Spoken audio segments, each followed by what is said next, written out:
Hello and welcome to our July garden tour. It is July 1st today, and Georgie and I would like to invite you into our garden. So there are some things that are looking great and other things that are looking pretty poor, but overall I just love this time of year. Things really start to fill out and it's a glorious time.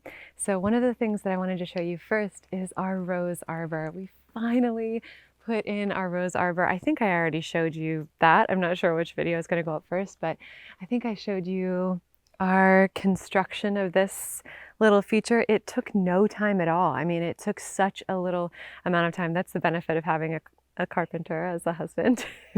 He's shaking his head. Mr. Humble over there. But yeah, I really, really love it. So I've painted this cottage white to match our window boxes and the window frames that I painted last year. And we have some beautiful climbers here. And it just looks really, really good. This is our heavenly blue morning glory. I wanted to do one annual climber so that, you know, we have something that's gonna reach at least the top of it this year, because the roses and the clematis and stuff like that is not quite gonna make it this year. But this is a Zephyrin Druin thornless rose. It does have a few little tiny little spikies, but no thorns, which is nice. You don't get snagged or anything like that. And the flowers smell really nice and they're beautiful, and they're starting to come into their second flush of bloom, which is excellent. We also have some beautiful clematis on either side that I'm so excited to have them climbing up the arbor. It's just so fun. This morning glory is one of my favorites, the heavenly blue. It's just that perfect sky blue that is just so, so cheerful. And then we also have, this is the Eden climbing rose, but it's a specific type of Eden, I believe. So I think it's a little bit on the like pinker side. And then we have this clematis. Look at this one, you guys. Can you stay there and not get into any trouble? Miss Chaos. This one is just beautiful. It's this really beautiful purpley blue color. The interesting thing about this is that I think I was showing you the tag on this. It makes it look like it's going to be a pink, more of a dark pink, but that is like true purple, like purple. So that's kind of interesting. I love the new red of roses when they come out with that burgundy color. Isn't that just glorious? I think it adds such depth to the borders. We have the hollyhocks that I started from seed, and these are really starting to go for it.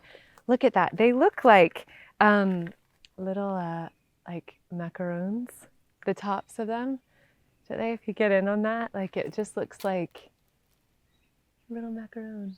They're so cute. I love them, and I'm just so happy. I've never grown hollyhocks from seed before, and I'm going to do that every single year because I just love them. Oh gosh. Oh, that's not Georgie. That was a rock.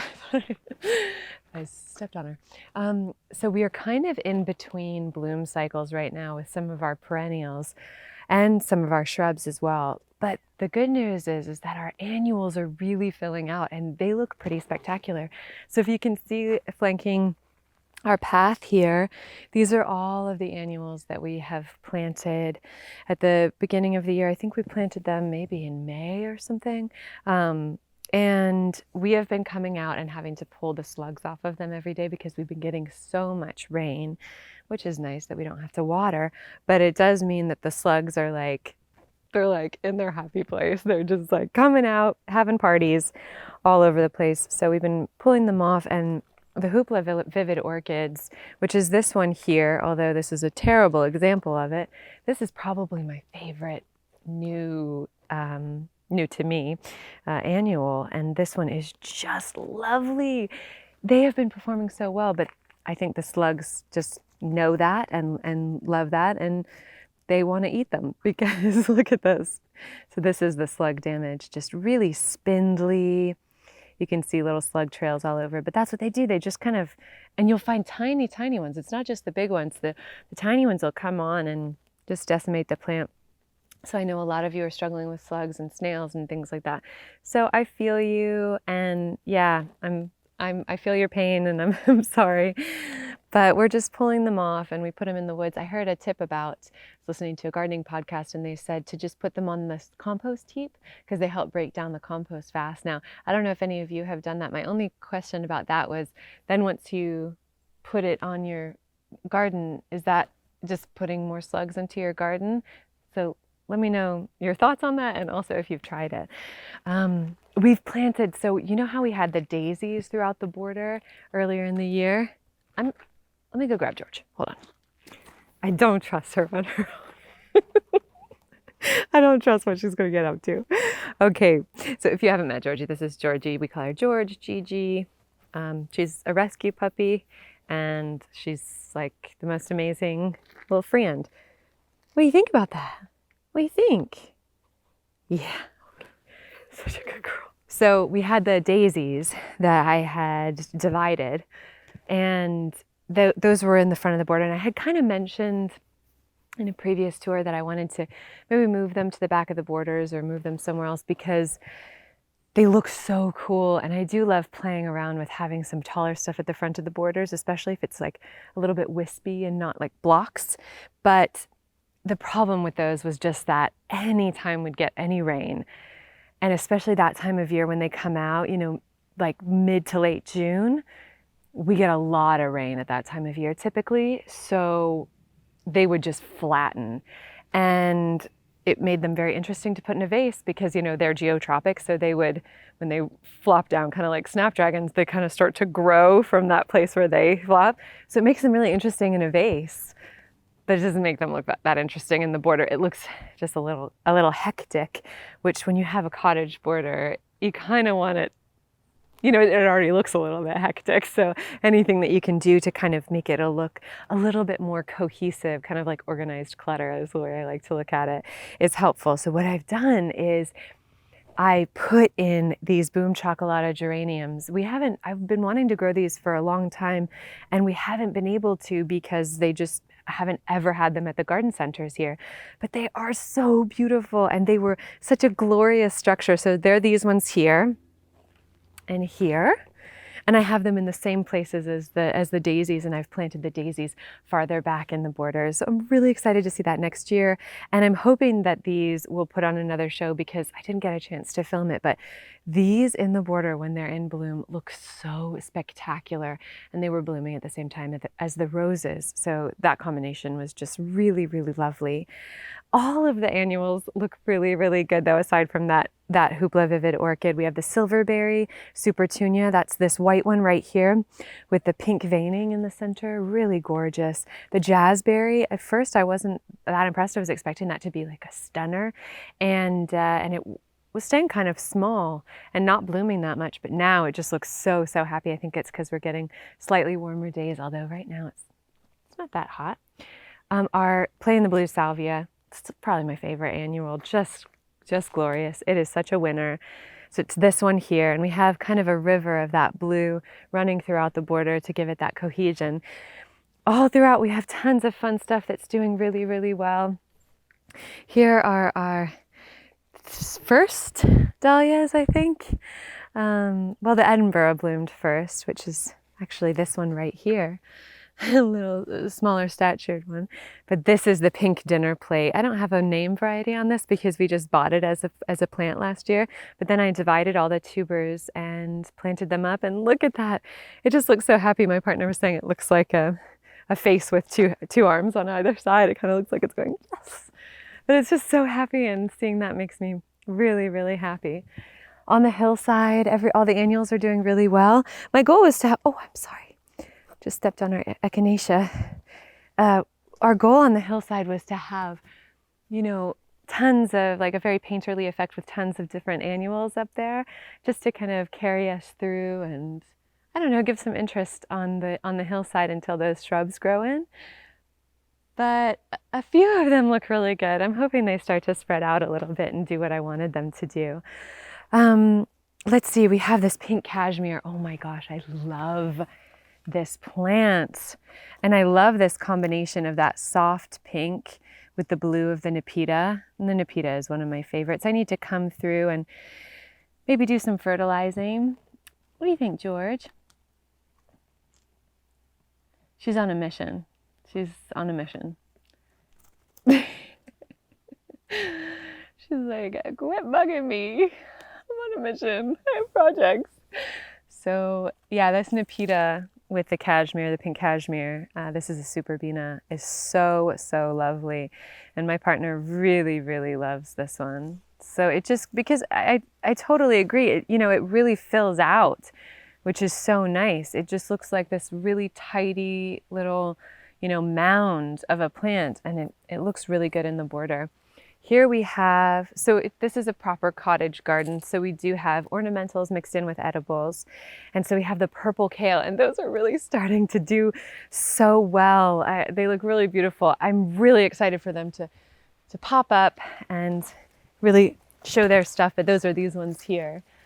And we have little clusters of 3 throughout, right next to the plain, the blue salvia. So yeah, that electric blue of the kale, the plain, the blue salvia, and all of these annuals, I just think they look so, so nice this year.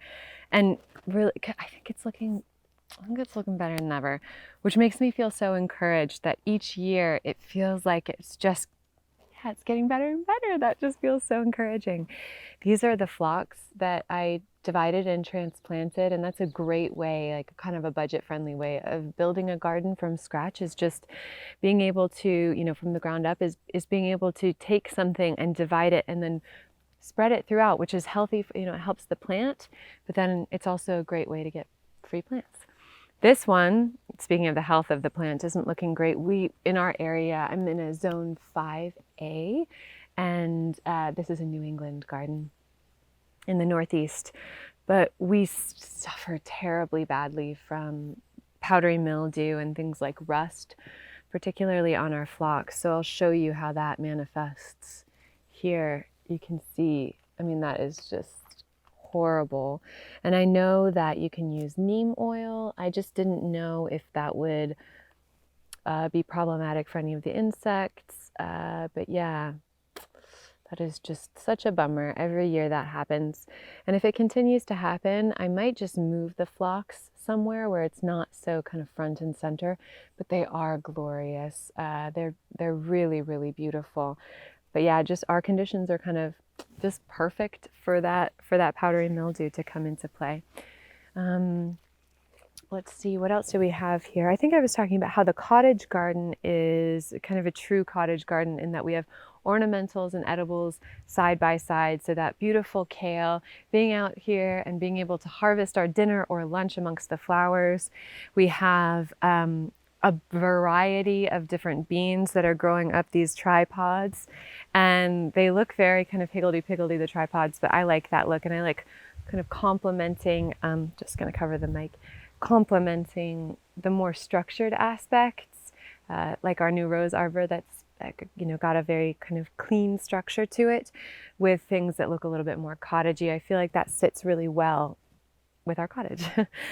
We have a beautiful French golden bean. I think we have the Celine, which is the purple potted beans, and those are both really, really good. But yeah, we've been harvesting from our vegetable patch and eating, you know, our lunches have been homegrown basically for a month or so now. So that's really nice and very fun.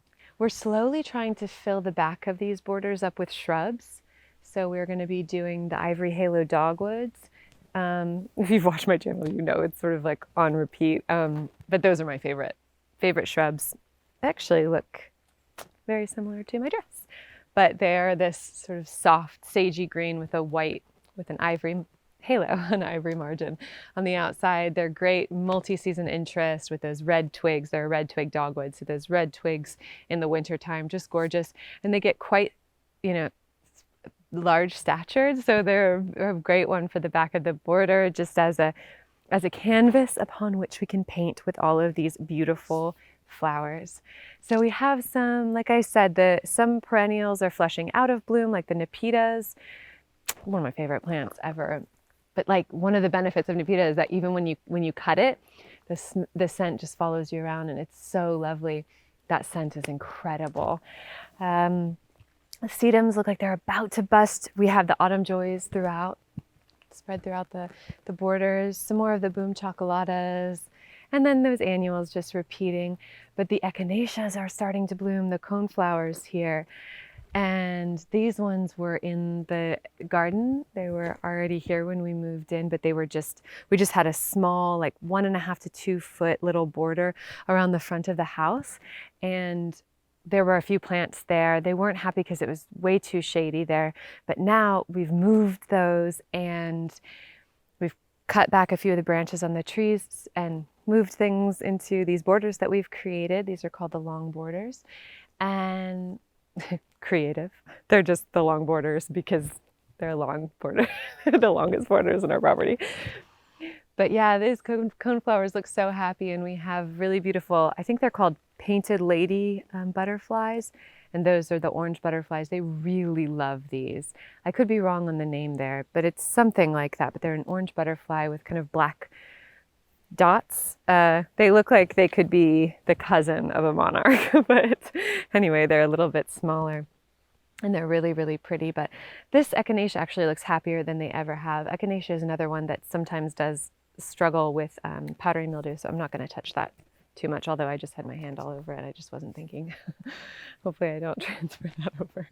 This is the Edinburgh dahlia that I started from tubers. That is just so pretty. It's such a gorgeous kind of mauve-y color. Can you see that there? It's just beautiful. I love it. Oh, it's just so nice. And I hope it gets taller than that. Let's see, I'm going to come back into this border since we're already back here. I've got tons of daisies, and we have cosmos back here and things like that. We have the campion that's blooming. These are all grow wild here, the ones I'm about to show you. But these campions, oh my gosh, I love this flower, and so do the hummingbirds. They're like little balloons with just this little pop of a daisy-like flower. They are so sweet, and I love them. And they're like sweet little balloon. They're so cute. I have some red campion that I planted over there. But yeah, they just look like little sparkles in that border. And this is sort of our border. It's our meadow. We call it the hilly meadow, or the meadowy hill. And then here we have the lupins that have gone over. These are all just have self-seeded, and they're very wild here. But I actually usually I cut them back, but I quite like the structure of the seed pods, and it's kind of this purple color on these, and I think it looks really, really beautiful. On the purple ones are purple, but if you see the green ones are, the white and pink ones have soft green pods, sort of like I don't know, sagey green. And then these ones have that deep purple, and they have this fuzz on them, and they're just so, so pretty. Here, I'll come closer with them. But I want them to spread, so I'm going to leave them up there, and I think they are a nice structure. Plus, they're kind of a trap crop for the aphids, which is nice. There, go. Run free. And then we have tons of these beautiful black-eyed Susans that are just really happy. And some of the colors that I wouldn't have chosen, but that I'm actually really happy are here, are that really sunny yellow color. And then we have a few daylilies that were just popped up, and those are orange, which I wouldn't have planted, but I think it actually looks really nice.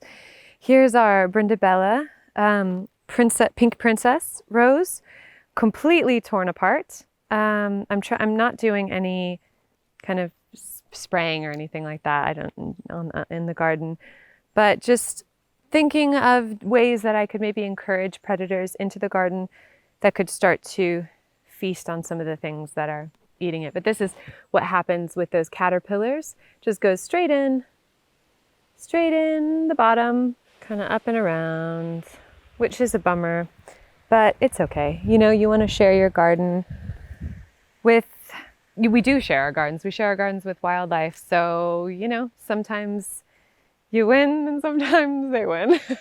That's just the way it is. Our boxwood pillars are looking happy. Look at that. Kind of a disappointing year for foxgloves.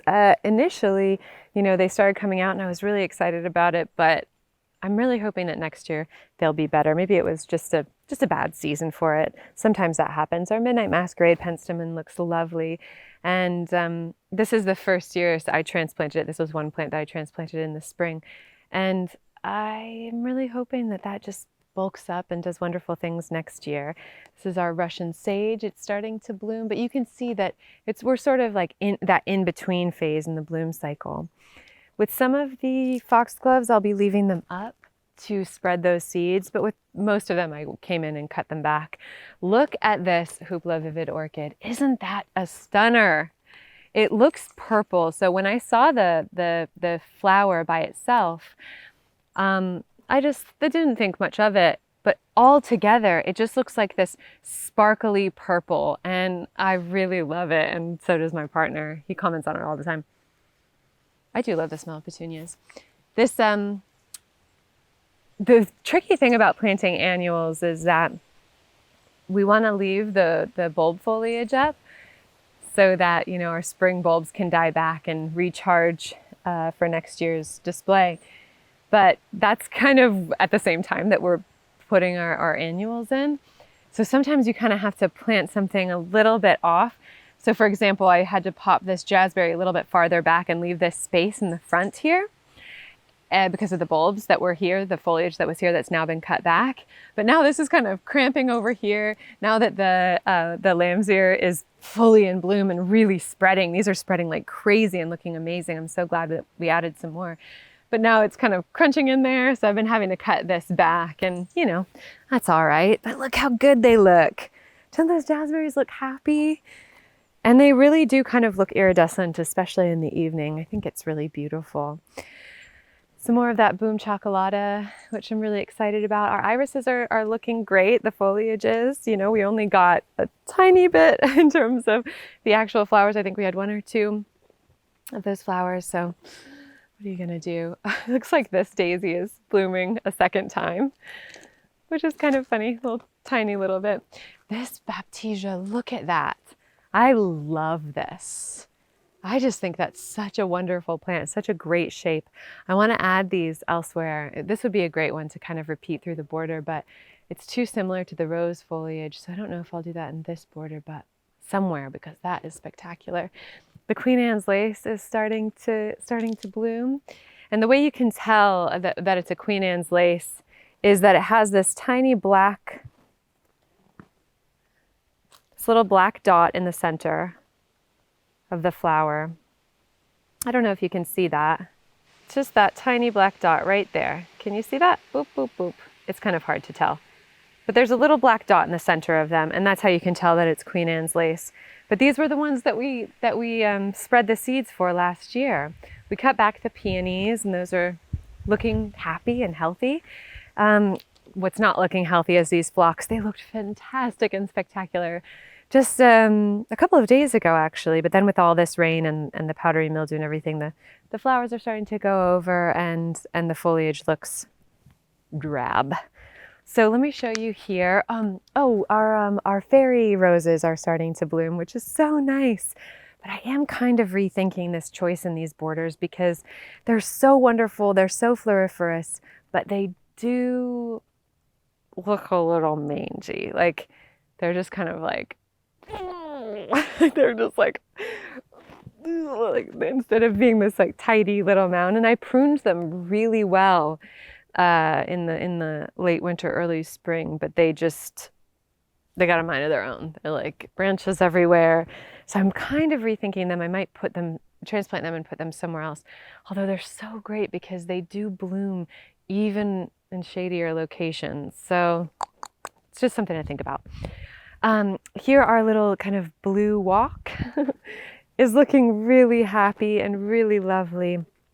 The Mini Vista Indigo looks gorgeous.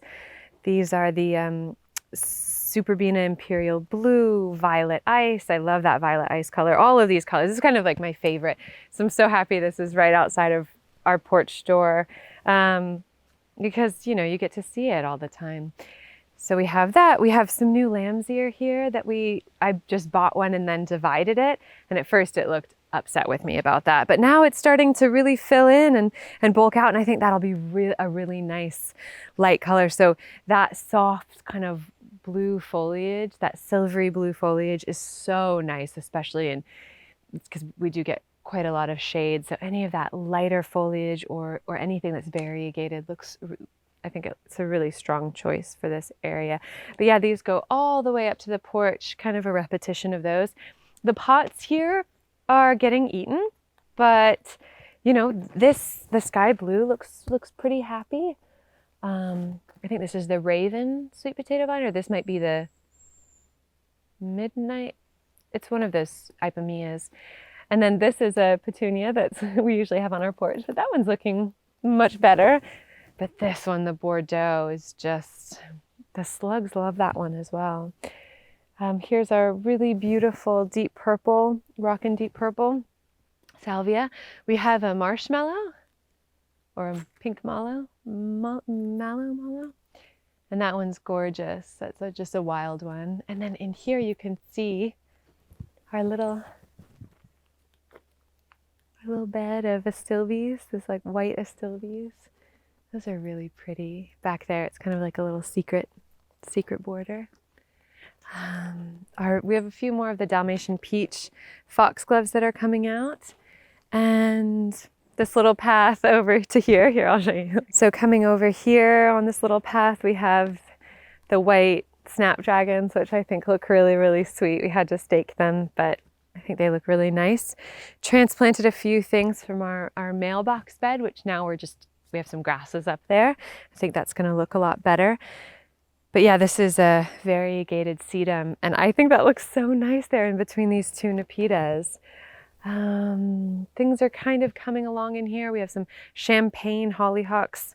And these hollyhocks, I started them from seed this year, but they're starting to bloom. So these are a first year hollyhock, which is very, very exciting.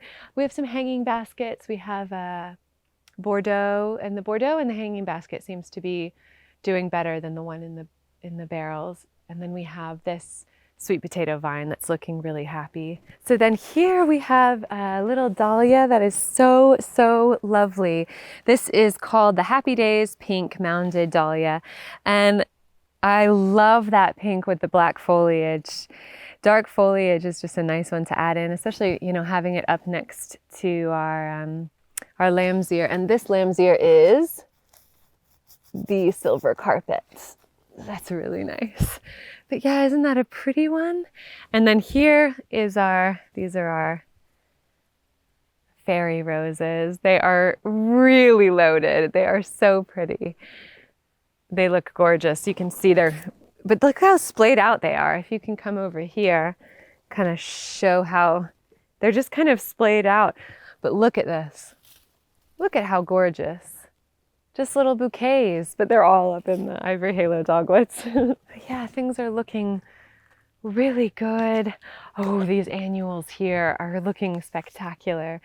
So here we have this kind of border, little hedge, I guess, of annuals. And we have this wisteria double impatient. We have the endless illumination brawalia, which that one, like, what in the world? So beautiful, covered in blooms. I love that it has the kind of deeper colored striations, like veining in it, because that really makes it look almost like it's been sketched. It's really beautiful. I'm really happy our coleus here. This is the lime time coleus, that one's doing okay. One of you, when I was asking about what the problem with the other coleus could have been, the leaves were curling, was saying it could either be thrips or aphids. And so I haven't seen any aphids on it, but I'm gonna keep my eyes out for those thrips. But yeah, I love this. This sort of pink and purple, I think, looks really nice without looking too twee. I don't know. I don't mind twee, obviously. Live in a cottage in the woods. So we have the Wicked Witch coleus throughout, and that's looking really lovely. We have kind of a repetition of a few of those. our beautiful Pinky Winky hydrangea standards with those red branches.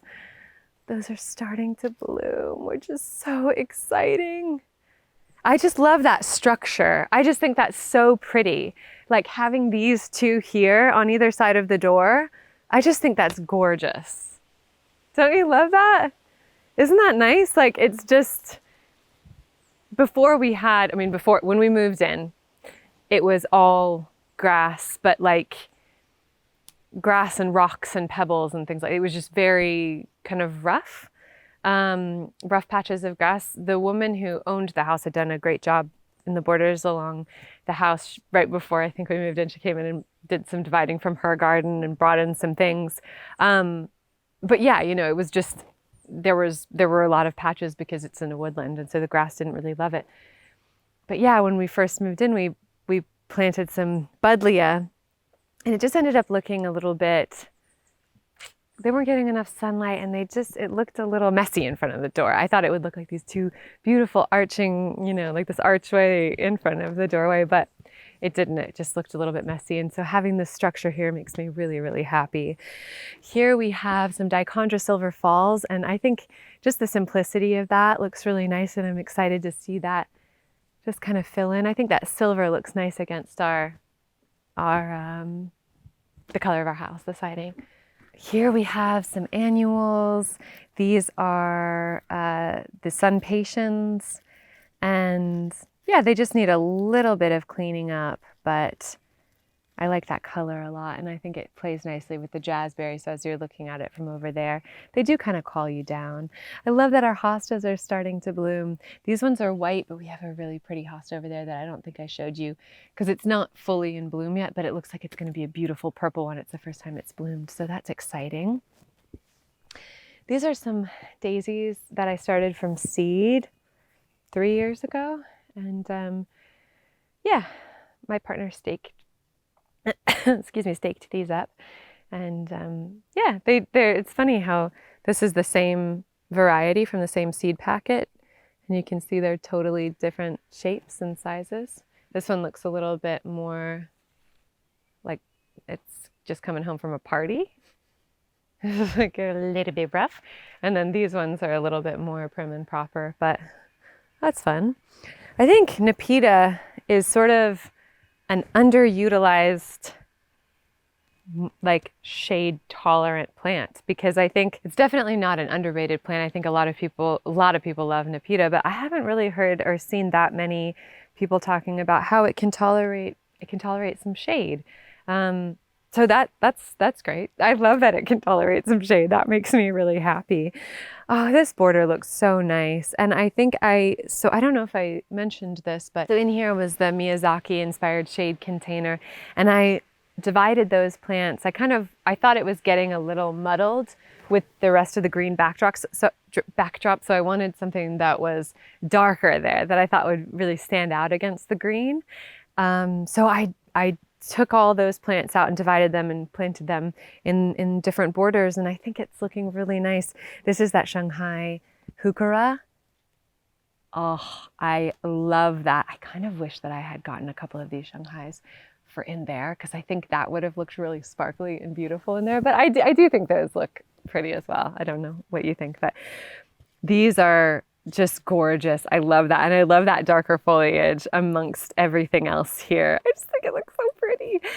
And then the hostas are looking fantastic. And so last time we were talking, I showed you this one, this beautiful hosta here with the huge leaves. And it does have a few little nibbles, but in general, I was saying, let's just hope that in the rainstorms, it doesn't get eaten. And look, you guys, it didn't get eaten. It's still there looking so glorious. Isn't that wonderful? So I think it was your happy wishes that kept that one safe, which I'm really happy about.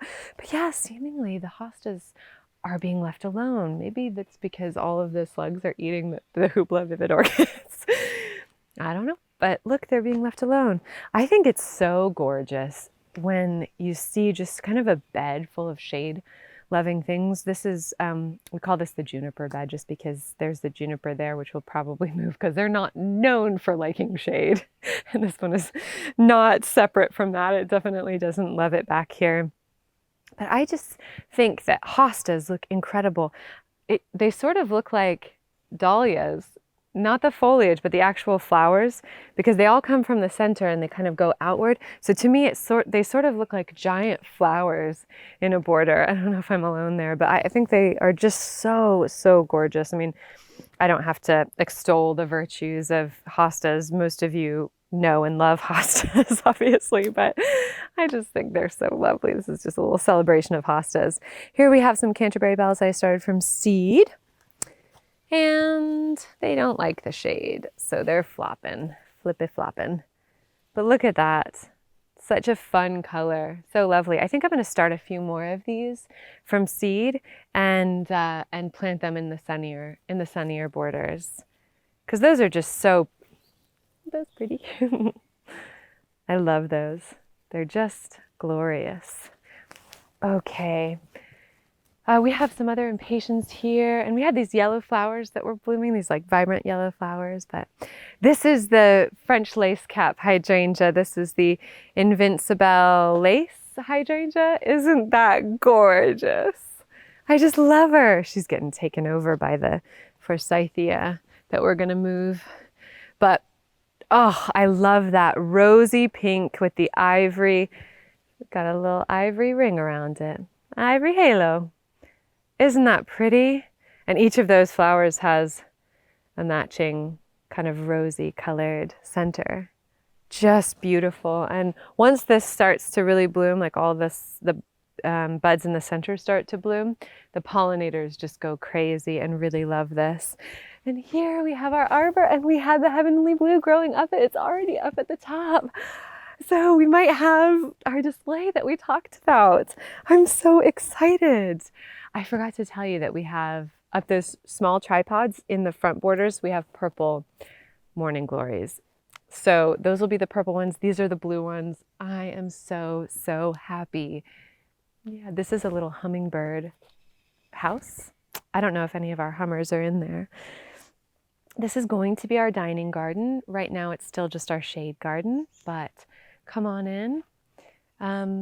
We've put up the little gates, but I haven't painted this one yet. I don't even think I showed you the other side. I'll have to show you the other side that I painted.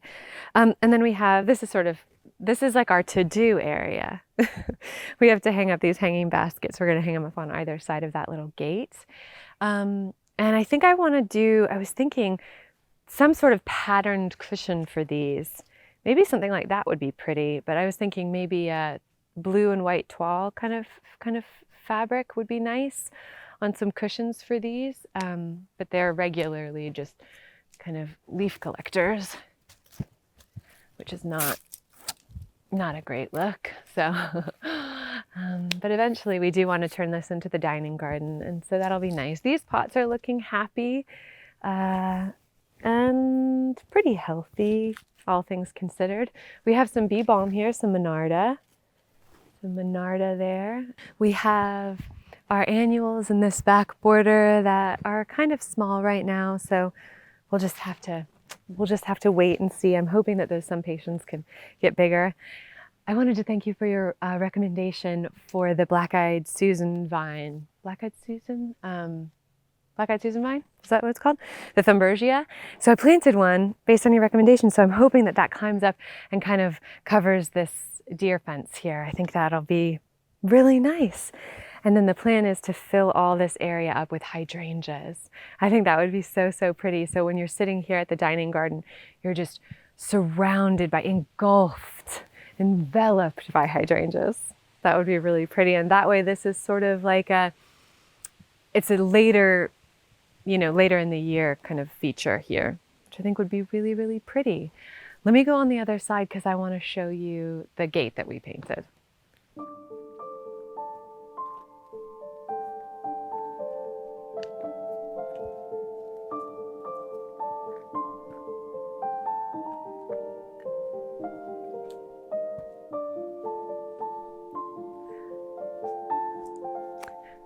So I just wanted to show you the gate here. This is a conifer green, this paint color. I think it looks so, so nice. Our little gate. So that's all sorted now. Over here, we have this kind of like pile here is sort of like our leaf mold pile. And it's also where we just kind of throw some of the garden waste, but we're going to kind of continue with that wattled fence look so that that can kind of break down and we can just toss stuff over there and then use it once it all breaks down. So yeah, I think that's pretty much it. Thank you so much for joining me. I love having you in the garden, and I love just going around looking at all the plants together and being able to talk through what's happening at this time of year. I hope you have a wonderful rest of your day. Like if you like, subscribe, and I'll see you again very soon. Okay, bye.